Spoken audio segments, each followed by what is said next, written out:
banaanbaxan oo ahaa mid ballaaran ayaa waxaa ka soo qayb galay bulshada rayidka ururada haweenka fanaaniin barbaarta gaashaaman nabadoono kooxda bambeyda iyo qeybaha kale ee bulshada ayaa waxaa dadkii ka soo qayb galay ugu hambaliyeeyay ciidamada xoogga dalka Soomaaliyeed sanad guuradii 51aad ee ka soo wareegatay aasaaskii xoogga dalka Soomaaliyeed iyadoo ay halkaasi fanaaniinta Soomaaliyeed ku soo bandhigeen suugaano ka turjumaysay mudnaanta ay leeyihiin ciidamada xoogga dalka Soomaaliyeed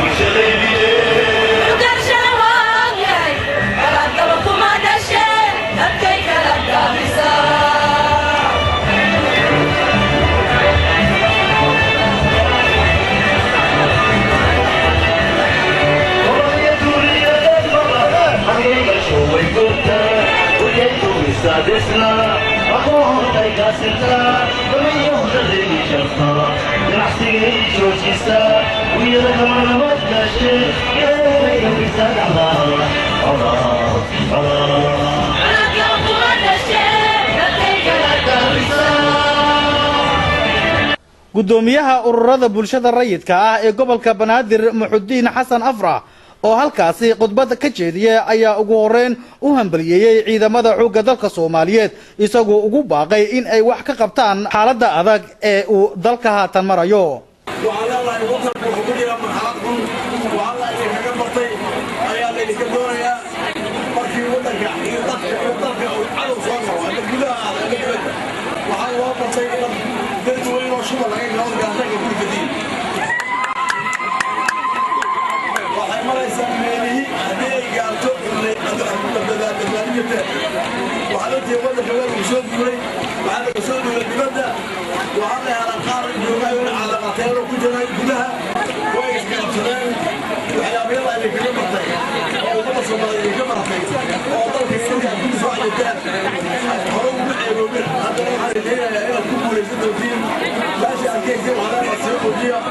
dhanka kale Faadumo Aadan Cusuble oo ku hadlaysay magaca haweenka bulshada rayidka ah ayaa hambalyo u dirtay ciidamada qalabka sida iyadoo sidoo kalena daliil u jeedisay ergeyga gaarka ah ee qaramada midoobay Ambassador Mahiga oo ay sheegtay in uu ka been sheegay xaaladda dalka iyo dadka Soomaaliyeed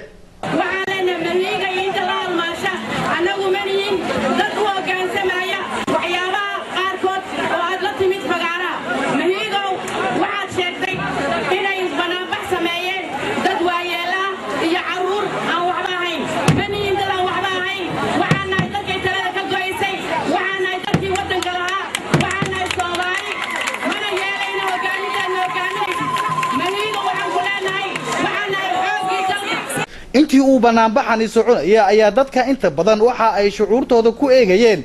sida ay uga soo horjeedaan shirka dhawaan uu ku baaqay in laga qayb galo Ambassador Mahiga kaasi oo ka furmay maanta oo ku beegan 12 Abriil magaalada Nairobi annaga wuxuu lagu yahay caqabad weyn maadaama aan nahay dadka daafaha magaalada Muqdisho daadsan intaas dhibaato ka badanna ma xamili karno mana dooni doono waxaan rabnaa magaalada Muqdisho in loo kugu qabto shirka annagana aan dhigno gogol nabadeed haddaan nahay barakacayaasha ku dhibaataysan magaalada daafaheeda banaanbaxan ayaa waxaa ciyaaro iyo shirabyo ku soo bandhigay barbaarta gaashaaman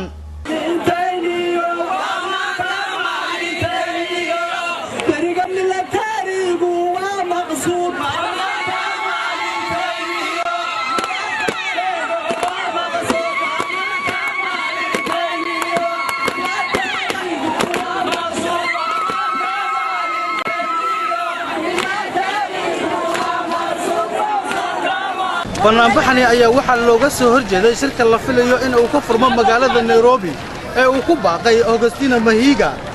iyo waliba dhanka kale waxaa lagu soo dhaweynayay maalinta ciidamada xoogga dalka Soomaaliyeed ee ku beegan 12 Abriil oo maanta ah Ibrahim Maxamed Xuseen Ibrahim Cheke Universal TV عاصمة الصومالية Muqdisho